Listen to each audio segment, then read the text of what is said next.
Jennifer, you were talking about stories, and actually, in part, the origin of this project is in a story. I work at 8Data, which maintains a really large data set on China's overseas development financing, and the idea of that project is to um, transparently share the details of China's Belt and Road uh, aid, grants, credits, loans, debt swaps, and all of those things in the same format as if the Chinese were reporting to the OECD's Development Assistance Committee, which of course they don't do. So in September of 2021, we released our report and a large data set. And that contained project details on 14,000 projects committed by Chinese entities in 165 countries, including my native country, Pakistan.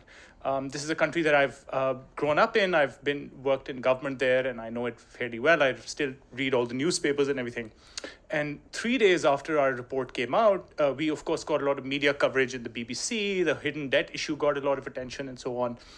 But then 2 days later, Dawn newspaper, those of you who are familiar with Pakistan know this is the premier English language daily that the founding father of Pakistan started as the editor himself. So it's a big deal. Like all the bureaucrats get a copy of Dawn on their desk every day. Wrote what I would call a hard-hitting editorial, which basically said transparency needed. And they said basically that it's a shame that we, the citizens of Pakistan, have to wait for a research lab in Central Virginia to tell us what the state of Chinese debt is in our country. And it was obviously triggered something because 2 days later, two cabinet level ministers, one gentleman who was in charge of planning, the other in charge of China-Pakistan Economic Corridor relationships, they did a 8 p.m. primetime news conference with a fat copy of our report. It was a 140-page report with sticky notes and stuff that I could see. It's still on YouTube. Basically going point by point by point, basically saying that this is a conspiracy, this lab is funded by the US government, these guys are agents, and this is all untrue, and all the details of our debt are in the public. So there is, of course, some nuance to their argument, and I take some of this. And that they also said that the researchers chose not to engage with us before putting these allegations on us. We were simply sharing the details of the data with original documentation from Pakistan government's own sources, which are in the public realm. 2 or 3 weeks later, I had the opportunity to go to Pakistan, and because I had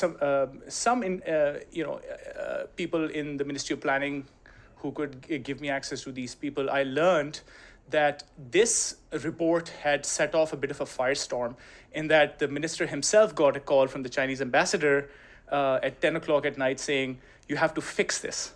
And I said to him, what do you mean fix what? He said, you have to fix this. This is a PR nightmare, a disaster. That was his words. So that made me think, I was like, really, we are that important. This topic is really that important that it gets the Chinese government so upset. And I think I thought about this issue, and the research that I'm doing now and the data I'm going to talk about actually talks to this, because over the last 20 years, when I do Gallup World Poll data on 110 countries around the world, the gap between favorability for China and the favorability for the United States is the greatest and most stable in Pakistan out of all of these countries. We're looking at a 80% on average favorability for China versus 20% or less for the United States. So it's a 60 percentage point, and it has been stable since 2006. I wonder what it would have been in the 1980s and 90s during the height of the Cold War, but that tells you quite a bit about it. So Pakistan is an outlier, but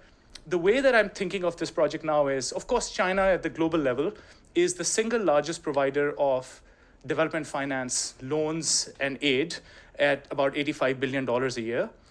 Now, the US and its allies, of course, are now finally putting up an alternative, a competing vision for it. The national security strategy actually talks very clearly about this. They first of all say that China is trying to reshape the international order and change the rules of the road and use its economic power to coerce countries into supporting their positions. And then it then calls upon US government agencies to outcompete China and to meet the economic needs of development partners in developing countries. So it's very clear, and you see this talking to agencies in Washington, everybody's focused on this China question. And when I look at the narrative in Washington, there's two views that I hear a lot. One is that the BRI, after 10 years, $1 trillion, has immensely improved China's soft power around the world. Of course, soft power is the ability to use non-coercive measures to increase its influence. This is not just about development or infrastructure, it's much more than that. And they're really trying to change the rules of the road. That's one narrative. The other narrative, especially in the global media, is that BRI has gone horribly wrong. It has created debt distress. There's a lot of ESG challenges, there's corruption involved, and a lot of countries are having what I would call buyer's remorse. So my question is, like, which one of these narratives is actually true? Of course, the answer is that it's complicated, right? It's complicated because the world is a big place, and you can't take one framework or one approach to look at the whole world. So the goals of this project are threefold. One is to assess which of these narratives is true. Second is to identify the countries where China has indeed increased its influence through measures of soft power that I'm going to come to in a minute. And then the third is to try to assess what is China's strategy. So when things go well or not so well, how does China respond? Because I think that has immediate lessons for people here in Washington who are trying to come up with their own strategy. So how do I do this? We have a three-part framework here. First, we look at measures of what I would call grassroots support. So Gallup World Poll, I also mentioned, they've been doing this survey, or a representative survey of developing country people for many years. Second is media sentiment. So out of the University of Michigan, there's a program called GDELT that basically every 15 minutes they take all the media articles coming out, podcast transcripts, and so on, and give you crude estimates of what the sentiment is. So we take, for example, the sentiment of an average media report coming up in Bangladesh about China and about the United States. So from a -10 to a +10 scale, you get positivity or negativity. And third, of course, as those of you who work on UN voting patterns know, is ideal point distance to see where countries are. So this is, for me, a measure of elite support. Across all three measures, we follow a sort of a four-step process. And okay, by the way, before I go to this four-step framework, when I look at these numbers on all three of these measures, grassroots support, media sentiment, and UN General Assembly voting, China has, in the last 4 years of the BRI, has been losing. I'm talking 2018 to 2021. That's the data that I'm using. China, things have been coming down. So the puzzle is, why is it that after committing $1 trillion worth of development financing, China is still suffering these losses, especially during the COVID era? So what I do is I basically take these three measures and the data points that I mentioned and follow a simple four-step process. So hear me out as I try to explain the methodology briefly. Okay. First is year-on-year changes. So take, for example, Gallup World Poll data. Every single year, they're reporting a data. So some years it's going up and some going down. So I simply call it single delta, so change year on year. Then what I do is I do this for China and for the United States. And then I look at double delta, meaning if in Bangladesh, media sentiment has gone positive for both the United States and China, it has gone up by 10% for the US and 8% for China. This double delta, or the gap, is just 2%. So that's like a measure of relative gain or fall. And then using that, I then make a distribution of the whole world, looking at the first 4 years of the BRI, 2014 to 2017, and put all developing countries on quadrants. And the idea is to see which countries are moonshots, which countries are safe bets, and which countries are toss-ups leaning China and toss-ups leaning the United States. So the whole world then gets into 4 categories. And then the idea is to go back to the data set and see where has China put more or less of its money. And I do this by assessing what would have been a projected amount of money going to a country if its population was the only criteria. So a big country like Pakistan would be projected to get a big amount of money because it's a large proportion of the developing world. But Pakistan actually gets even more than that share percentage-wise. So that tells you that there is some sort of a strategy at play. 2 assumptions that I make in this, which I'm sure the academics in the room, or a lot of academics around here, could contest that, and would love to talk a little bit about that.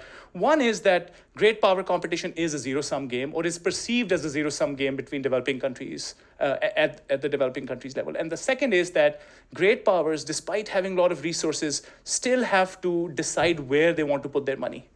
So they are observing and choosing where they put their money based on some of these things. What do I find after all of this? I'm going to land this plane in a second. First is... Wrapping it up, right? Yeah. China is clearly prioritizing countries which are in the toss-up category. So 2/3 of all development financing in the last 4 years of the BRI that we have data on goes to countries which are competitive on one or more of these measures. Well, is that a coincidence or not? This is going to be a next paper. Second is that Beijing is a relatively risk-averse player when it comes to reputational problems. Case after case after case, we see that when things go bad, like they went in Zambia, and when Edward Lungu's government started having debt problems, they lay low. And when they have supporting strong leader like Sheikh Hasina, they double down. So they are risk averse. What the other thing I found is that China is far less likely to compete in jurisdictions which they perceive as belonging to the US camp or going more toward the US. So they would step back immediately. I think Sri Lanka actually could be a good example of that, where India is playing that role, not the United States, where they've really checked out from Sri Lanka in a big way. And the last thing I'll say is that out of these three measures, they are most sensitive to media sentiment. That's what the data shows. So if a country is not giving them good media coverage, that's the most likely reason why they would disengage. What should US policymakers do? Two things I would add. One is that I found that political transitions are a very important moment for China. They're watching them very carefully. So when Sheikh Hasina is up for another re-election in a single party system, they will really give her every opportunity to cut the ribbons before the election. And conversely, when things are not going so well, like it happened in Pakistan when Imran Khan's government was changed over, they would watch very, very carefully and only support the strong leader if and when they emerge. So keep an eye on that. Second, there is a lot of a lack of capacity, I should say, for developing country governments to objectively assess the quality of infrastructure offers that are being made by them. So anything that the United States can do to work with civil societies in developing countries, data journalists and others, to help them scrutinize the quality of the proposals that are coming their way, that would go a long way in making sure that the public welfare benefits of BRI projects or P3GI projects that the US is offering create the best value for public welfare. I'll stop there and I look forward to the conversation. Great, wow. You are swimming in data. I thought you were swimming in data. He's really swimming in data.